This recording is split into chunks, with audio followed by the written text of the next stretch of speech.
Hey Vitality fans, today I'm going to talk with Cam F. Awesome.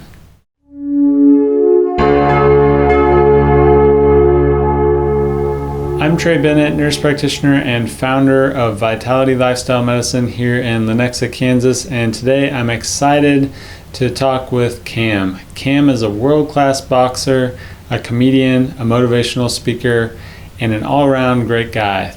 Cam, thanks for joining me today. Thanks for having me. Thanks for the introduction. Yeah, sure. Yeah. All right. So for those out there that don't know you, tell us more about Cam F. Awesome. So my name is Cam F. Awesome. I'm originally from Long Island, New York. Moved to Kansas City in 2008. I was, I have to get used to saying was because I'm newly retired, boxer. I was a heavyweight boxer. I was captain of the USA national boxing team for a number of years, won numerous national championships, and was able to travel all across the world as captain of the USA national boxing team. And also a plant-based athlete, and had the pleasure of emceeing Veg Fest around the country for a few years. And I believe that's where we met. That's right. Yep. Yeah. Veg Fest KC by Veg Life Kansas City, the original Kansas City Veg Fest, right? Yeah, the OG Veg Fest. That's right. It's been a while though.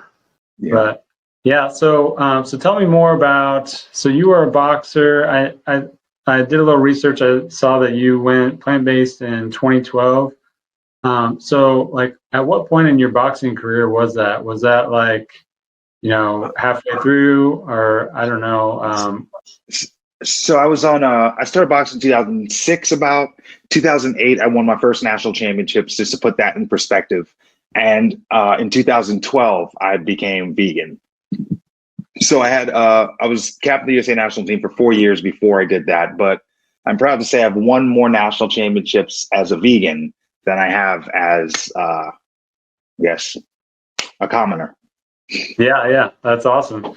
And I saw you in the documentary, plant-based athlete documentary called From the Ground Up, which I love that documentary. Yeah. It's really Did cool. You? And yeah. Okay, I haven't seen it yet. Last time I talked to you about that, same thing, man. You still haven't seen it. Man, it's good. And it's weird to see yourself on TV. I don't like it. Yeah, I hear you. I can only imagine, but yeah. So you were talking about essentially how when you went plant-based, you became stronger, faster. Your recovery times were much quicker. You didn't get as sore when you trained, and that's pretty much everything that an athlete wants, right? Yeah, but even better than that, when I became vegan, I was about 280, and I dropped down from 280 to 191. 191 is the lowest I got. I didn't want to get any smaller. But I changed weight classes, and I was fighting at heavyweight as opposed to super heavyweight, which made, instead of fighting guys who were 280, 6'7", I was fighting guys who were my size at 200. Okay. So it did give me a great advantage. That's awesome. Yeah, I saw some super heavyweight stuff and some heavyweight stuff, so I was kind of confused about that. So that's pretty cool. So you actually upped your boxing game by, probably increasing your strength to weight ratio essentially.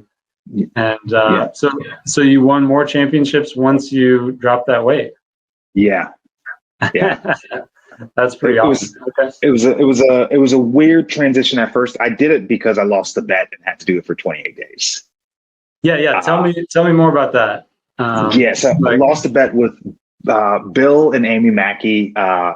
Amy Mackey of the Engine 2 diet or Engine 2 lifestyle. Lost a bet to her and I decided to do it for 28 days.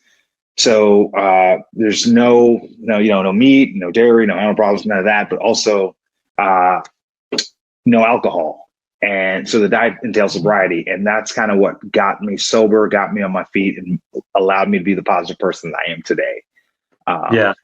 So I was only planning on being vegan for 28 days, and around first of all, the food was not great, if I'm being honest, because I went from eating my normal order were 3 McDoubles, no mustard, no pickles, extra onions, extra ketchup, and 3 McChickens with cheese. That's just what I would eat for dinner.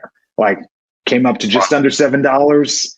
We're good. And then after becoming vegan, I had to not only become sober, but also no more McDonald's. And that was in my price range. But then I realized, actually, grocery store food is in my price range if I'm willing to put in the work to actually go and buy it. And it took, and I learned it takes 22 days or something for your taste buds to adjust.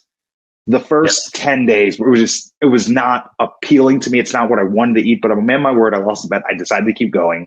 Made myself a promise I'd do the 28 days. But then around day 23, it's the food I realized was like, actually, this isn't too bad. And I realized I started to adjust to it, even though very gassy, by the way. Gassy for the entire 28 days, if I'm being real with you. It's like it's the initiation, right? Yeah. I was like, that was the initiation. But after like 26 days, I started getting nervous. I'm like, oh, it's going to be over. Like I really started enjoying it. And like day 27, I was like, and I was like, oh, I could just keep doing it. But if I'm being honest, I didn't know any vegans besides Bill and Amy. But I heard that vegans were terrible people and they were preachy and all that. And I didn't know any personally, so I didn't want to like say I was vegan. So I just decided I was going to do it quietly. Right. Because I was looking good. If I'm being real, I did it for vanity. Like I lost 32 pounds in 28 days. Like I started to see an ab and I was like, okay, I'm going to keep going for vanity reasons. Honestly, Trey, I don't care about animals. Like at this point in my life, it wasn't for animals. It was completely for vanity. And I started fighting, like embraced the whole vegan thing for vanity and was vegan. I loved animals or whatever, just like everyone else, but I wasn't vegan for animals, if I'm being honest. And then I was able to MC the first Veg Fest in KC. And then Paul Shapiro saw me there, I believe, and referred me to speak at Farm Sanctuary in Watkins Glen, New York. And I got to fly out there and do their 3-day, their hoedown. And this beautiful lady, Kamiko, took me on a tour around the farm. And it was the first time I grew up in New York. There were no farms where I was. So I got to see cows for the first time. And I thought cows were like all white with perfect like black circles on them. And no, not all cows look like that. There was a cow there that had to be, I'm no exaggerating, 7 feet. His head was higher than my head. It was like a huge cow. And then there were pigs. Pigs aren't the small, cute little pink things. They're still cute, but their pigs are huge. And then there was this goat that would follow. This goat there's like a wheelchair apparatus thing. Like its 2 front legs was good, but its back legs was like a wheelchair almost. And this goat kept following me around. And Kamiko's like, he has a personality. He likes you. And like, I'm playing with a goat as if it's a dog. And I was like, it's the coolest thing in the world. And then like, I spend the entire day on this farm and like, I just sweaty and I get back to this tiny house. They have 3 tiny houses on this property and you get to go in the tiny house and you have to write in the journal. Like if you get to stay in the tiny house, like the tradition is you write about your experience in this journal. And you read other people's experience. And I'm reading the experience of everyone else. And they're talking about the personalities of animals and all of this. And then I catch myself crying because I'm like, so up to this point, I was vegan for years, but it wasn't for animals. So I was like, I was eating meat until I was like 23 years old. I'm like 27 at this point. And it just hit me that the first 23 years of my life, I was eating meat and I didn't feel bad about it. And like, I was crying. I was like sad. I was angry.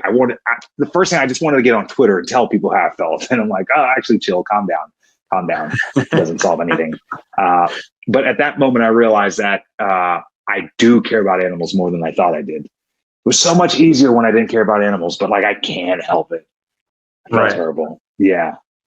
Yeah, definitely. That's awesome. Yeah, I think, as far as this lifestyle goes, the more boxes you can check as far as, if you care about your health, care about the animals, care about the environment, if you care about all three, then it just makes it more sustainable. The more of those boxes you can check, the better. And let's not forget about the environmental box.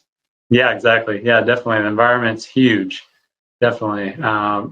Huge amounts of CO2 and methane and everything from all the cattle production and all the animals. So yeah, I've actually I heard that you like to box in pink shorts. Tell us more about that.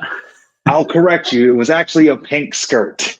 Okay, that's even better. Yeah. That's even better. Yeah.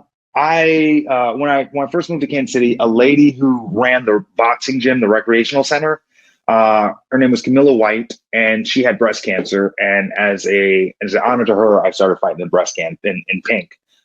My trunks would say "I heart boobs" or other silly things where I walk the line of inappropriateness, as I always do, because that's fun to me. But fought in pink to honor her. So where did you get into boxing? Were you already into boxing when you moved to Kansas City, or was this where you actually kind of started boxing? I started boxing my senior year in high school in New York, and I joined the gym because I've always struggled with weight, and I was overweight. I wanted to date to prom, and I thought if I went to the gym, I would stop being bullied because I would look like a boxer, and girls would like me if I looked like a boxer. And I didn't get a date to prom. I went with Patrice Graham. She took me as a friend. I'm over it. I've grown, but boxing has turned out pretty well, so I'm not going to complain too much. Right. I moved out here in 2008 to Kansas City I came out here to spar with a gentleman named Jeremiah Graziano. They called him Wyson, White Mike Tyson. He fought just like Mike Tyson, and his slogan was KMFO, if you can know what that stands for. The first word's knocking, the last word's out. The middle MF, up to your imagination. But right. I came out here to spar with him, and it went really well. And I just ended up staying. I came out for 6 days, and I came back for 30 days, and then I just stayed. Fell in love with Kansas City, and I've been here ever since. Even though I do a lot of traveling, as far as the government's concerned, they think I live in Kansas City. So, yeah, right. Yeah, last time we talked, you were living the van life, kind of on your like national tour type of phase there. That was pretty cool. Yeah. So now I'm assuming, do you think you would have wound that down, COVID or not, or did COVID? I would assume COVID kind of cut that short for you. Oh, yeah. Life was good in the van, man. It was fun. It was an adventure. I got to just do different veg fest. Basically, every weekend I was driving to a different city to host a veg fest and MC. That's amazing. And when you MC, people just bring you free food in hopes that you mention it on stage and they develop a line. And I gained so much weight. I'm being real. In the van, I was trying to work out. I showered at Planet Fitnesses. So when I would get to shower, I would always try to work out before I showered. And I would sleep in Walmart parking lots. But the veg fest, man, just junk food. It doesn't mean if it's even vegan junk food will get you fat. So I had to learn to balance. But it was such a great experience. Unfortunately, when you live in a van and you sleep in Walmart and you shower at Planet Fitness, and then a pandemic happens, you don't have anywhere to sleep or shower. So, right. I retired the van life. I found a lady, and actually that has been a great part of my journey because I've been single for so long, and now I found a partner, and she's plant-based as well. She's vegan, and she was vegan before I found her, so it was even perfect. I was actually speaking in some schools out in Portland, Oregon, and that's where she works out there. She's a school counselor, and now I brought her back to Kansas City with me. So nice. We gave up the van life, and we packed everything we owned. We were living in Portland, Oregon together. Packed everything we owned in a van and moved to Kansas City and bought a house. That's amazing, man. That's awesome. Cam's settling down. Look at you. Yeah, someone should have told me this life was amazing before. I avoided this for a long time, but I'm so happy now. Yeah. Timing is everything, I believe. Timing is everything. Yes, definitely, definitely. So yeah, speaking of timing, so you essentially at some point you decided to kind of step away from boxing, and you probably could have pursued a professional career with boxing, but I've seen you say multiple times, I just decided, I got what I needed out of boxing, or something like that. Tell me more about that, and what I'd say in general, you're kind of smarter than the average boxer to step away before all your brain cells have been jostled and everything like that. Yeah. I originally, I shared why I originally started boxing, but what I saw boxing as a resource to give me things that I didn't have. So Right. I wanted a six pack. Thought boxing would Yep. give me that. I wanted a prom to date. Thought boxing would give me that. Yep. Then I was able to get on an airplane for the first time, and I was never on a plane until I started boxing. And Yep. then I was like, oh, boxing can allow me to travel. So I have no intentions of turning pro. So I decided I was just going to box and use boxing for everything it's worth, get everything I can get out of the sport, and use that as a bridge into my next journey in life, or I guess a job, because I've never had one of those. I worked at Waffle House when I was 18, but other than that, I haven't had a job. All right. It's been Right. boxing. So I realized that boxing has given me an experience and insight into a world that many people don't get to experience. Getting to go to over 30 countries, going to almost every state, every single state. I've met so many different people. I've learned so much, and I have these experiences. And I began in 2008 speaking at schools to talk to kids about bullying, because that was near and dear to me, because it's why I even got involved in boxing. So I would speak at schools about bullying, and then the principals are like, hey, also kids are sending inappropriate pictures. Can you do? And so I started speaking about appropriate social media use and the long-term effects of a digital footprint. And I began speaking on goal settings and resilience and cultural competence. So was doing that for many of years. And when I was in the van, I was just driving around the country, speaking at schools, doing comedy at night, and emceeing Veg Fest during the weekends. And Awesome. And I was actually boxing the entire time I was doing that as well. Because if you're number one in the country, you get health insurance, and America's like the Hunger Games. So, Right. Yeah, now I'm Katniss. So what would you say, what gets you pumped up? Like, what's your fight song, or what do you do before, before you went up there on stage to fight, or what do you do when you before you go up on stage to give a talk? To get in the zone. In boxing, you know how people find so much pleasure in trolling online? Yep. I don't respect them, because anyone can do that. What got me off before a fight, what got me going, was I would troll before fights. I would troll my opponent. So one of the things I do is when a boxer, before the fight, they put their headphones on and then they put gloves on. So they have the playlist in their phone. They're hyping themselves up. They're shadow boxing. They're doing mitts. They're pumped up. Now their song starts playing. They start walking towards the ring for their ring walk. And the boxer's halfway to the ring, and he feels a tap on his shoulder.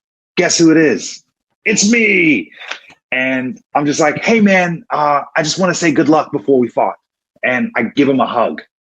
Now, a lot of people don't realize this, but sportsmanship is a part of what the judges judge you on. So nice. He has to hug me back, and he knows it's not genuine. He knows what I'm doing, but he has to hug me back.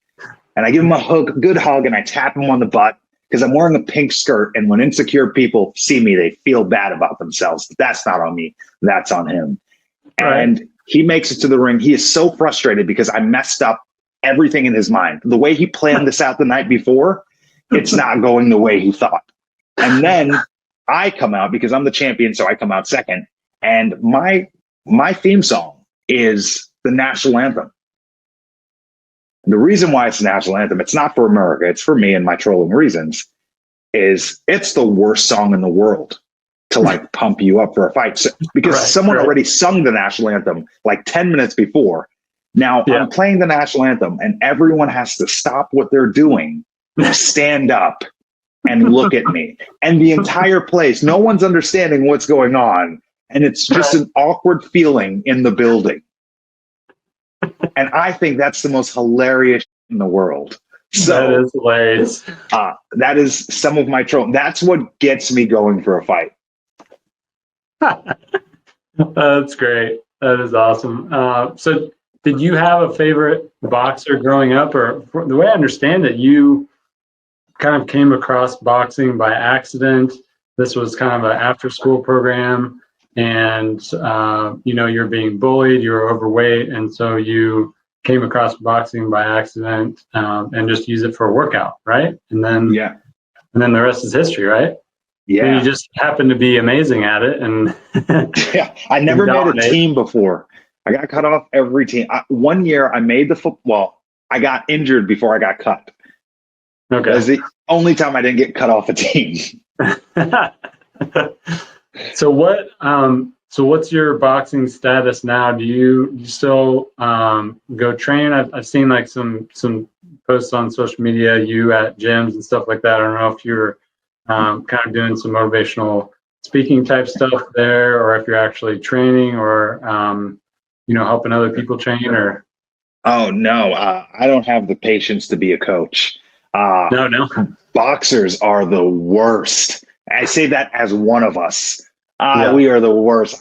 I don't have it. Maybe when I'm older and I'm a little more patient, but right now I can't deal with us. Yeah. But I have, in the beginning of the year, I was sparring. There's a couple heavyweights in Kansas City, and I know it's hard for them to find sparring. And even though I don't want a career out of it, if I can help them out and do some cardio at the same time, sure, why not? And then in like May or March or some month in early in the year, it was still cold. It was cold the first time part of the year. I scratched my cornea, and then I was like, oh wait, there's no reason why I need to be doing this. Right. So I'm just like, all right, I guess that's the last time. I don't know. Boxing is more of an ego thing for me. I was number one for a very long time, and I ran my weight class. I was like the dominant guy in my weight class for like a decade. And now that I'm gone, of course, someone else is going to take that spot. But does the person who took my spot know that I can beat them? I don't know. So now I feel like I need to make sure they know. So I need to go beat them and then come back and chill out. I'm like, no, we'll be good. We'll be good. Go beat them 10 years later after your streak. That'd be awesome. Yeah. But I'm doing a lot of focusing on speaking now, and to me, the same joy that I got from boxing, I get from speaking without the cardio or the brain damage. So I am enjoying the speaking aspect of it. So I started out speaking to students because that's where I was at, and since then I've started a nonprofit, and I speak to students through my nonprofit. But I do speak to corporations now, and I am proud to say that I've been to 30 countries, and I've put my foot in my mouth in 30 countries.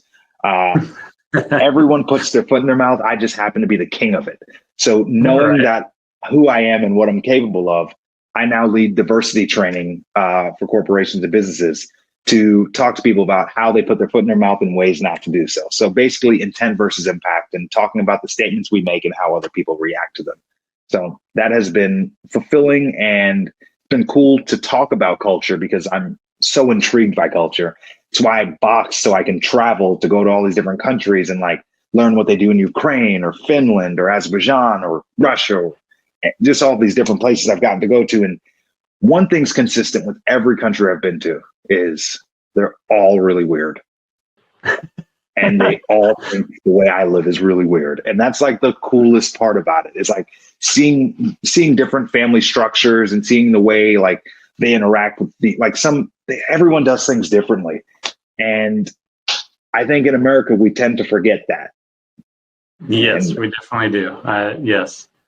We, especially we don't necessarily embrace diversity as well as we should here in America. I saw that you're leading unconscious bias trainings now. Is that kind of under that same umbrella? Tell me more about that. So I saw that I think you were inspired by George Floyd's murder to start those. So that's really amazing. I wanted to kind of highlight that as well. Oh yeah, I was living in Portland, Oregon with my partner, and George Floyd was murdered, and everyone was marching. And by everyone, I'm in Portland, Oregon. So what I'm saying is white people were marching for Black Lives Matter. And I was like looking out my window like, should I be marching too? Like, but I'm not a marcher. Like, I've been vegan for like 10 years. I've never gone to a vegan march. Once in Canada, I accidentally showed up to something. I didn't realize what it was, but I don't consciously, like, I'm not a marcher. And also, I have to admit that I didn't know why I was marching. I knew what we wanted. We wanted change. I knew when we wanted it now. But I wanted to have a better understanding of what that meant and what that entailed. So I took a couple months and I read as much as I could to educate myself. And I realized the issues that are going on in the world. It's a lot worse than I thought it was. But I saw the first thing I realized was 79% of educators are white females. Students aren't. So, and of course, it's nothing against the 79% of white females, but they may not be the best at communicating with students of different cultures. Exactly. Because you're taught to be a teacher, but you're not taught how to interact with different cultures. In college, saying that as someone who didn't go, doesn't adequately prepare you to work in multicultural settings. So what I do is I just offer unconscious bias trainings to help create better multicultural educators. Not that they're doing anything wrong. I'm just trying to help them do things righter. There you go. Yeah, that's I think we all really have to kind of look within ourselves and see if we are, kind of part of the problem or part of the solution. And you've kind of created this way to become part of the solution. So I think that's awesome. I definitely applaud you for that. So thank you. You went from boxer to comedian and motivational speaker.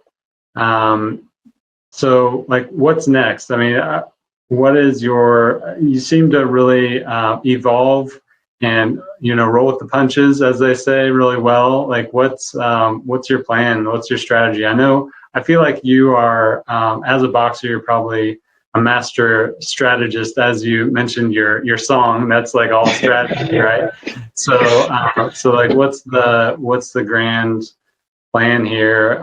You don't have to give away too much of it, but like, what's next for you? Well, great question. I don't even know, but I know. So what my goal is I think I really enjoy what I do with speaking, and I put a lot of work in it. And the reason why I did stand-up comedy is not to be a stand-up comedian. I did stand-up comedy to learn how to write a joke. I wanted to learn timing. I wanted to have stage presence, and I wanted to insert humor into my speeches. So I did that as just basically, that was my speaking college, I just did comedy. I learned how to write jokes. Of course, when I first started writing jokes, everything was shock humor. It was dirty. There were curses, because that's when you're not good at it, you rely heavily on that type of stuff. But after doing this for so many years, I've learned how to write a joke. I've learned how to carry a joke. I've learned how to transition jokes into more into a serious setting. And I think all these skills that I've learned throughout my life is preparing me to do opening keynotes at conferences. And that is my goal. I want to do opening keynote. The reason why I emceed so many festivals is, I don't know, do you know how much they pay you to MC festivals? No. Yeah, they don't. So I did it just because it was something I loved to do, and I wanted to work on my stage presence. So the next thing I want to do is opening keynotes at conferences. So I think, and I want to do something that hasn't been done yet. I want to do something do you know Hassan Minhaj? Yes, definitely. Oh, yeah. Did you see his special Homecoming? I did. On Netflix?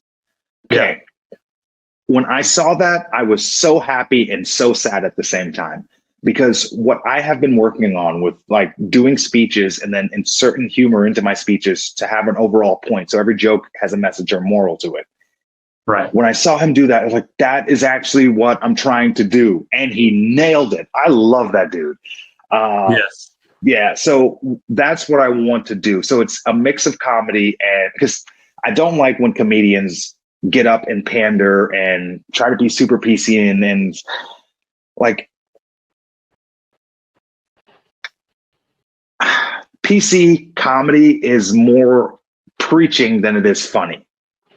Yes, And I hear you. I don't want to preach. I want to be funny, but I want to convey a point as well. So I want the audience to be able to leave with something, because I get bored easy. If something's not entertaining, I don't want to do it. So Yes. I'm writing speeches in the way that I would want to hear a speech. It's engaging. It's random sometimes. I use slides. There's misdirections. There are dad jokes. I love dad jokes. There's heart. There's feeling.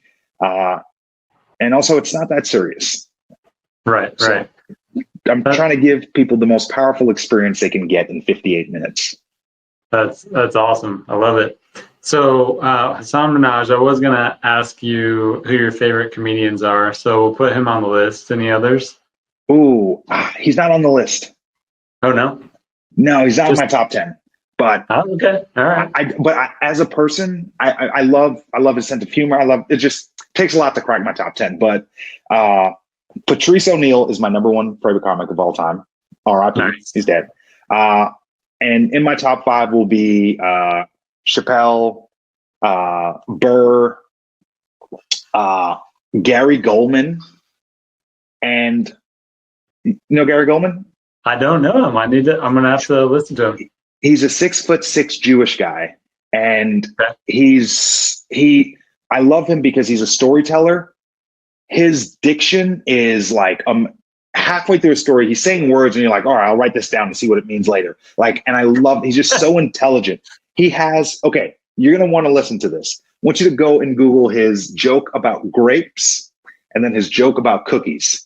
These are both like 15-minute jokes about grapes. You might be telling yourself, no one can talk about grapes for 15 minutes and be funny.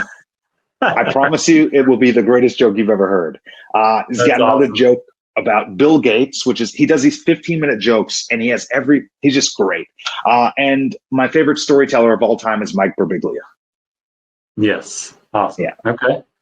Cool. I had a feeling Chappelle was up there because, his intelligent comedy and, it kind of reminds me of what you're talking about, trying to deliver some comedy along with some facts and some heart and things like that. So I wanted to say that, but I can't compare myself to Dave Chappelle. I know better. I respect the GOAT. I see him. We're on a whole different level, but that's what I'm aspiring to. Awesome. Is to insert humor into a message, because if you listen to his specials, you can get something out of it. You can't. It's not 100% anything serious, but there are nuggets and ways of thinking that you can take out of that. Now, if you can get past all of the shock humor, or he's not even shock humor, he has real humor. If you can get past all the things that you might deem offensive and look past that, and realize that you're watching a man who's talking about funny stuff on a stage with a microphone. You take things with grains of salt. And I say that as a guy who literally speaks on intent versus impact. All right. So one thing I wanted to ask you about, I had actually a patient ask me to ask you this essentially. So your nutrition, how does that, when you were a vegan athlete and now, is there anything major that changed? AKA, where do you get your protein, Cam? Here's the thing. When I became vegan, Amy Mackey, what we did was every Sunday, first of all, I lost the bet, boxing match Saturday night. Sunday morning, they showed up at my house with garbage bags, and they took all the food out of my house and brought it to my friend's house, because I can only have like stuff of that diet in my home. I'm like, okay. And then Amy took me to the grocery store. She taught me how to grocery shop.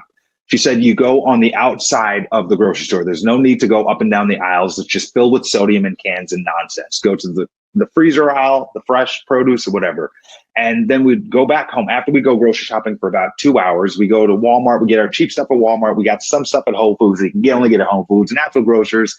all over the place. We go home, we all go back to my place, and we called it our Sunday cook-a-thon. So me, her husband, and myself, and then eventually a bunch of people showed up. Every Sunday, we'd go grocery shopping and then cook for 7-8 hours during the day. Like, there's 4 or 5 people in the kitchen cooking. Some people are playing board games, with the idea is Sunday fun day. We're just in the house cooking. And everyone brings their containers. And at the end, we just separate the food into containers. So we make all these different meals and we have food for the whole week. So it was such a cool concept to hang out with people you love all day, cook, and then have food for the entire week. So basically you don't do dishes for the whole week. So it's a win. Yeah. But what Amy did was she would try to tell me why I needed to eat things. And I would stop her and I would say, Amy, I don't care. I will just eat whatever you tell me to eat. And I did. So I don't know a lot. And I realized I'm not going to know a lot because I don't care. I realized everyone who's telling you you need protein sells protein. Right. Because I don't, I did supplements when I leave the country and I'm not sure if I'll find something vegan. I bring supplements with me, but I don't do supplements. I don't count anything. One thing I did do that helped me tremendously, because I was a boxer and it was hard for me to get to 200 pounds. I have to work out, lose weight, 200 pounds. I'm walking around at 199 right now, and I don't really work out anymore. Right. And that's because I do intermittent fasting. I realized you have to listen to your body. I'm working from home. I realized the fridge is just right there. Right. So when I started doing intermittent fasting on December 4th of last year, Jay-Z's birthday, he's another GOAT. And I decided December 4th I would start. Woke up in the morning. I was like, all right, not eating till noon. I didn't realize it, but I'm here working on the computer. Eventually I would just stand up, walk out to the fridge, open the fridge, and then take a look at the microwave. I'm like, oh, it's 8:37. Gotta wait 3.5 more hours. And then before you know it, I'm standing in front of the fridge. I'm like, okay, it's 10:34. Okay, two more hours. And I realized I eat out of pure habit. I'm not even hungry. Right. To the point, Trey, I promise you, I didn't know what hunger was. I didn't realize, because if you don't eat if you don't eat till noon, it's like, you're not going to die. Right. And I think we tricked ourselves into thinking if we miss a meal or something, we're going to die. And after doing it for after a month, at 12:00, I'm like eating. And then after a few months, I was like, oh, it's 1:17. I forgot to eat. And yes. And now I don't even have to do intermittent fasting. I know when my body's craving food.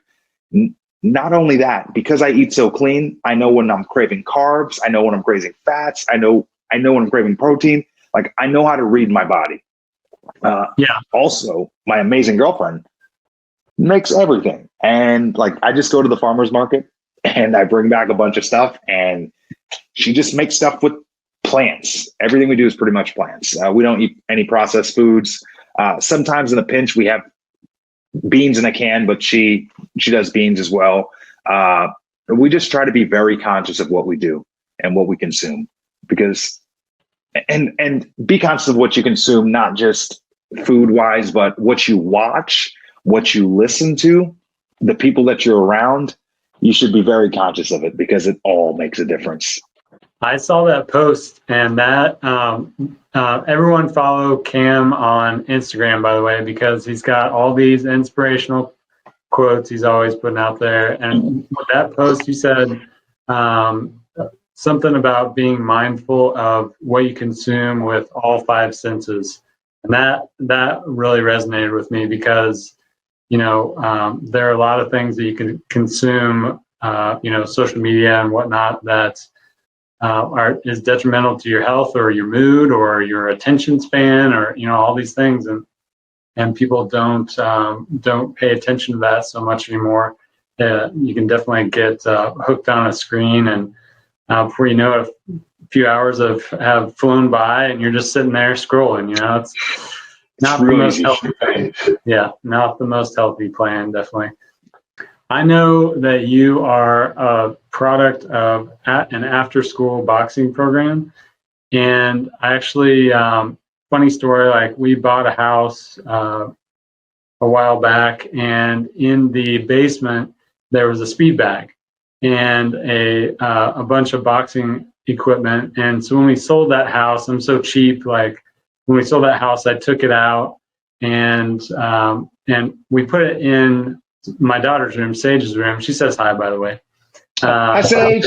Yeah, she loves you, man. She was like, I told her that I was interviewing you, and she said, she's like, are you gonna interview from home or from work? Like, please do it from home so I can say hi and stuff. But anyway, so we hung up this boxing speed bag in her room, and she never used it. And now that room is the baby's room, so I had to take it down.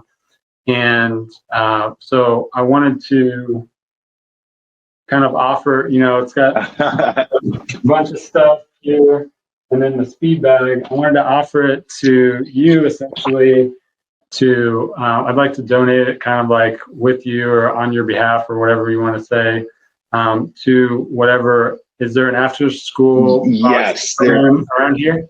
There are tons of gyms around Kansas City, boxing gyms that are for kids. So the reason why I originally started speaking was my coach would make me go to all the high schools and middle schools around Kansas City, talk to the kids about boxing, tell about what the great things boxing did for my life, and then try to get kids to join the free boxing gyms all around Kansas City. Problem is the gyms are free. So there's always a need for volunteers. And whether you have any experience boxing, sometimes they just need someone to give kids water because they have gloves on. They can't get it themselves. Sometimes they need help putting gloves on. And then if you're comfortable doing that, you can also hold mitts for kids. And also sometimes it's a 7 or 8 year old kid. So it's not that intimidating. Okay. So if anyone is ever looking to volunteer any of their time, whether it's Kansas City or anywhere in the country, there are boxing gyms all over. You reach out to me and I will connect you with a gym who would be glad to have you. That's awesome. As long as you like pass the background checks and stuff. Right. So, let me know which one you want this stuff to go to. I got the speed bag at home, and we'll talk about that at some point. Get that. How do you spell your daughter's name? Sage, Sage. Okay, my girl's Sayge. Really? Yeah. Awesome. All right. Yeah. Cool. Yeah, man. It's been awesome to talk to you today. So good to see you, man. It's been a very long time. I know it has. Yes, unfortunately it's been a long time. I think there is another VegFest KC on the books for next year. Is that right? I mean, I think I saw it, or actually my mom told me that. So I don't know. I think I ran into your mom recently. I did run into your mom recently. Where did you see my mom? It was like in the last 3 weeks or something, and she was like, she commented. She commented on one of your Facebook posts, I think. Was that it? Yeah, I think so. Yeah, she said something about I want to see the airplane again or something like that. Oh yeah. That's what it was. That was what. Yeah. Sorry, it's all a blur sometimes. But yeah. So for those of you that don't know, Cam was emceeing the Veg Fest. I don't know, when was that? Time flies. A couple of years ago. Yeah. And I was cooking soy curls and sampling them out. And Cam made me feed him soy curls using airplane noises. So thank you for doing it. That was awesome. But yeah, man, thanks for your time and keep up the amazing work. Let me know how I can support you. I love your mission, and just take care of yourself, man. Thank you, man. Thank you for having me, and thank you for your time. Have a great day. Right. All right, buddy. Take care. Peace. Hey folks, my cheeks are sore from smiling and laughing after talking to Cam F. Awesome. I hope you enjoyed it as well. You can find Cam at camfawesome.com and as Cam F. Awesome on social. If you got a laugh or perhaps some inspiration, please consider sharing, liking, commenting, and subscribing. Thanks for watching and take care.